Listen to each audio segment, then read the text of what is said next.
आयज गोंयच्या सायबाची परब आनी सगळ्या गोंयकारांक खुशालकायेचो दीस. खंयचीय परब एका घरांत वा एका गांवांत वा एका धर्मांत तांकां खुशालकाय हाडटा. परब म्हणजे खुशालकाय, फेस्त म्हणजे खुशालकाय.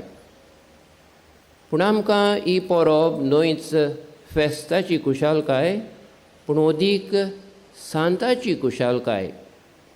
आयची परब एका सांताची, सांत फ्रांसीस शावियर. सांत म्हणजे देवा सारको. सांत म्हणजे सेंट, होली. देव एकलोच सांत, होली, पवित्र.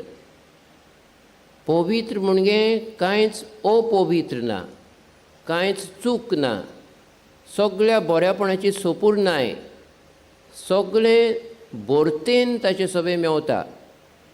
एकवट, एकचार, सहभागिलीपण, भावपण, बरें जिवीत, बऱ्यो कोरण्यो, बरीं चिंतनां, बरें काळीज, सगळें बरें.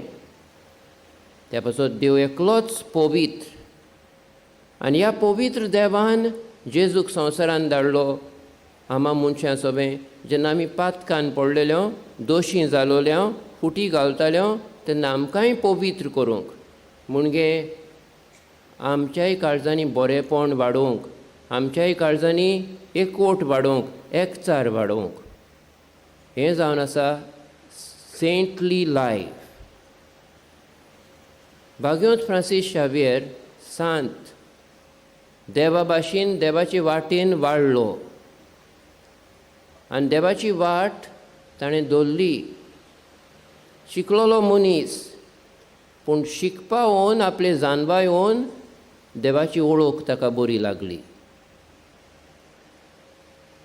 देवाच्या मोगान पडलो आनी देवाचो मोग सगळ्या मनशां परस आनी सगळ्या व्हडल्या व्हडल्या सुवातां परस ताका बरो लागलो. त्या पासून तो देवाक भेटलोलो जालो.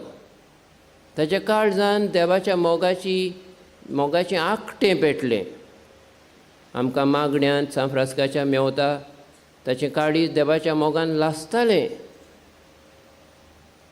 हें ताचें पवित्रपण. ताच्या काळार आसलें त्या प्रमाणे हें मोगाचें काळीज बोल्लोलें ताणें दुसऱ्या मनशांक वांटलें, दुसऱ्या मनशांची सेवा केली, दुसऱ्या मनशांक ह्या देवाच्या मोगाची ओळख दिली आनी दुसऱ्या मनशां मदें ह्या देवाच्या जिविता भाशेन जियेलो. पवित्रपण, होलिनेस, एकचारान जिवप, एकचार बरो गूण. पवित्रपण, होलिनेस, मोगान जिवप, मोग सगळ्यान व्हरतो. पवित्रपण, होलिनेस, सेवा चाकरी एकामेकाची. सेवा चाकरी कोत्ता तेन्ना आमी देवा सारकीं जाता. भाग्योंत फ्रांसीस शावियर भाग्योंत, कित्याक तो ह्या शेगुणांनी वाडलो. आयज ताची परब. हें आमी ताचें जिवीत समोर उमता, बेश्टेंच फेस्त न्हय. हें ताचें भाग्योंतपण, एकचाराचें जिवीत, देवाच्या मोगाचें जिवीत आमी समोर उमता. आनी ह्या वर्सा खेरीत भाशेन आमचो बीस गोंयांत उलो कोत्ता. अदीक करून परिशदेची वाट मनान दवरून एकचारान आनी सहभागिलीपणान आमचें कार्य फुडें व्हरया, आमचें मिसांव फुडें व्हरया. कम्युनियन पार्टिसिपेशन मिशन आमकांय त्याच जिविताक आपयल्यात. एकचारान जिवंक, मोगान जिवंक, जेजूचो वावर फुडें व्हरूंक. भयणीनो आनी बाबांनो, आमच्याच जिविताचेर आमी नदर मारीन जाल्यार एकचारान जिवंक सोंपें न्हय.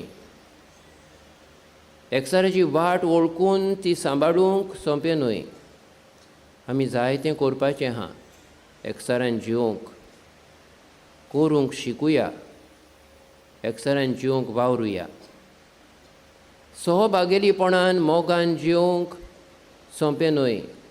दुसऱ्यां बरोबर जिवंक, दुसऱ्यांचो मोग करूंक, दुस्मनांचो मोग करूंक, आमकां लेखीनान तांचो मोग करूंक, हो दैवीक गूण. मनशांचें सैम न्हय तें. पूण भाग्योन जातल्या हे भाशेन जिवंक जाय. हें आमी शिकूंक गरज. हे भाशेन जिवंक गरज. शिकुया. जिवया. पवित्र जिविताक पिराय ना. भुरगीं जाणटीं जेंडर ना, दादले बायलो सगल्यांक पवित्र जावंका पयल्यान, सगल्यांक हे भाशेन एकचारान मोगान जिवंका पयल्यान, जावं घरांत, जावं वाड्यांत, जावं वावरांत, जावं समाजांत.